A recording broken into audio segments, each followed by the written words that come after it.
Bueno, vamos a hablar de del sistema educativo, que pues es un tema que nos preocupa a todas y a todos, y de pronto lo dejamos a un lado porque otros asuntos ocupan más la escena. Tengo a Ale Carmona conmigo. Ella trabaja en un grupo, una alianza de organizaciones justamente dedicadas a promover los temas educativos, y me da mucho gusto tenerte aquí, Ale. Muchísimas gracias, Ricardo. Muchas gracias a toda tu audiencia y por el espacio y por dar voz a la educación, que sí, sin duda es muy importante. Déjame arrancar con una primera pregunta. ¿Debe el niño adecuarse a la escuela o la escuela debe adecuarse al niño? Y esta pregunta porque ahora está muy en boga hablar de las neurodivergencias que todos tenemos. Correctamente. Y es muy difícil tener una escuela que troquela pues niños idénticos cuando los niños no son idénticos ni a la entrada ni a la salida de la escuela.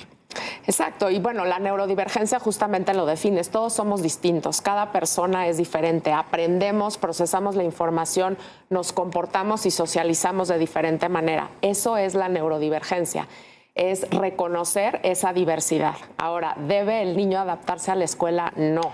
Y no desde nuestro marco constitucional, que habla de una educación inclusiva.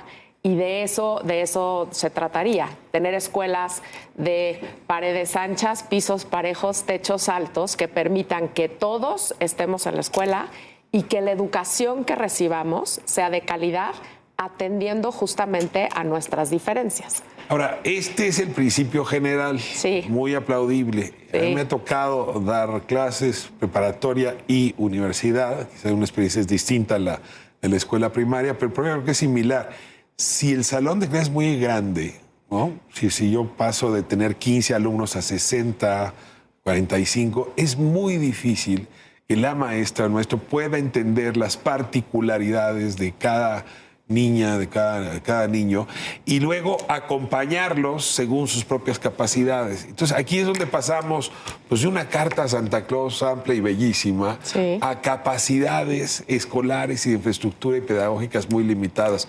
Decía concretamente algún día Gil Antón, una cosa es hablar del camión, otra cosa es hablar de sus ruedas. Sí, sin duda. Y bueno, hay un proverbio africano que dice, se requiere un pueblo entero para educar a un niño.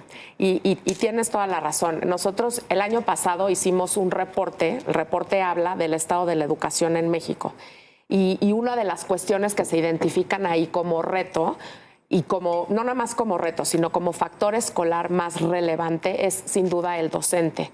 Y tristemente, de todos los docentes que están en formación, solamente 5% se están formando y capacitando para atender las neurodivergencias o las discapacidades.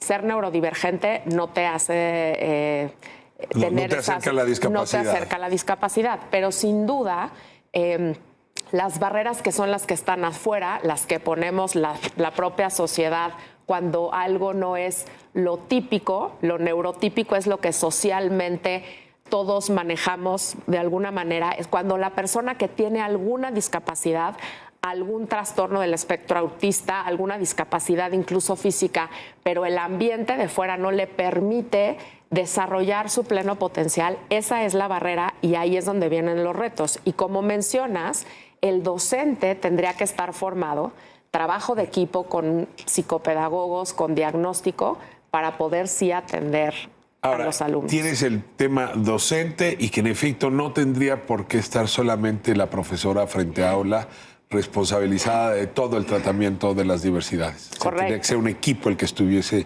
a cargo. Pero yo tengo la impresión de que la infraestructura escolar podría estar tanto o peor.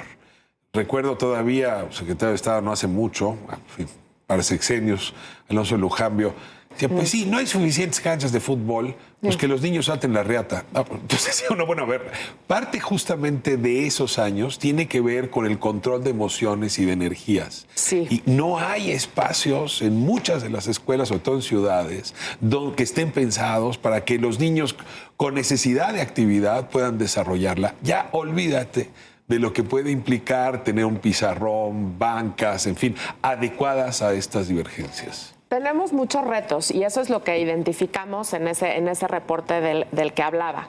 2023 fue un año para Habla de identificar esos retos. No es algo que hayamos descubierto, se nos viene diciendo, estás mencionado a Alonso Lujambio, ya sabemos como sociedad, se ha reportado, ustedes los medios lo dicen, el reto que es la educación, todo lo que hay que atender a los niños, hay que atender la salud mental, no basta con saber ciencias, matemáticas, leer, ¿no? Si tú internamente no estás bien.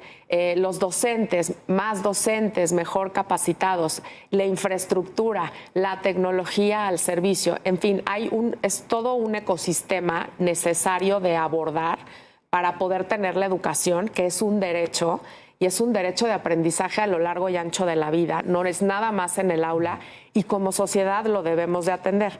Ya sabemos eso, en 2023 este reporte nos ayudó a identificar.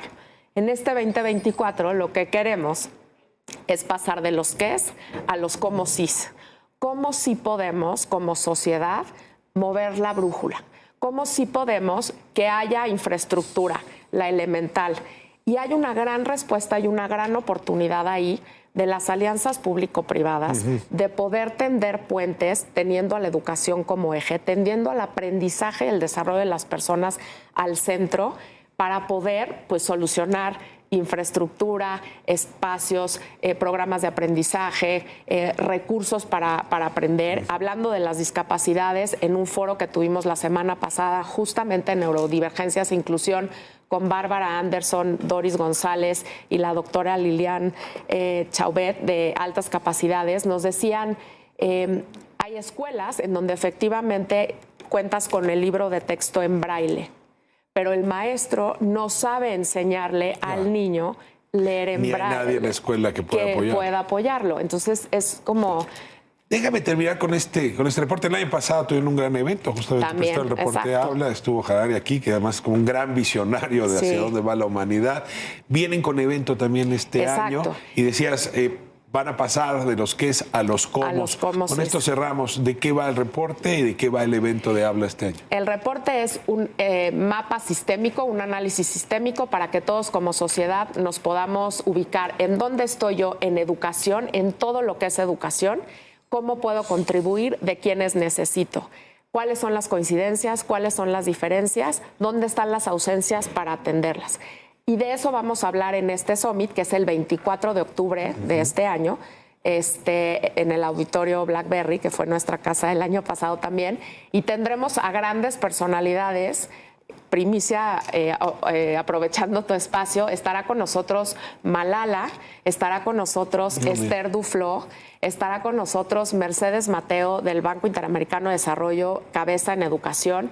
Platicará con nosotros Lorena Ochoa, que su trayectoria como tal es de abrir caminos, y la línea conductora, sin ser por el año de coyuntura en el que estamos en México, es liderazgo femenino y la educación, y el poder hacer que las cosas sucedan, el poder sí cambiar la brújula en diferentes indicadores para que como país rindemos buenas cuentas en el 2030 en la agenda global. Te agradezco muchísimo. Estaremos pendientes de este evento, dice en octubre. Así 24 de octubre. Ahí nos acompañes alrededor de esas fechas para volver a presentar. Gracias. Y síganos en la plataforma www.hablamex.com en todas las redes sociales, y ahí tendrán todos los detalles, todos los informes y todo lo que estamos desarrollando. Muchísimas gracias. Ale, muchísimas gracias. Esta es tu casa. Gracias.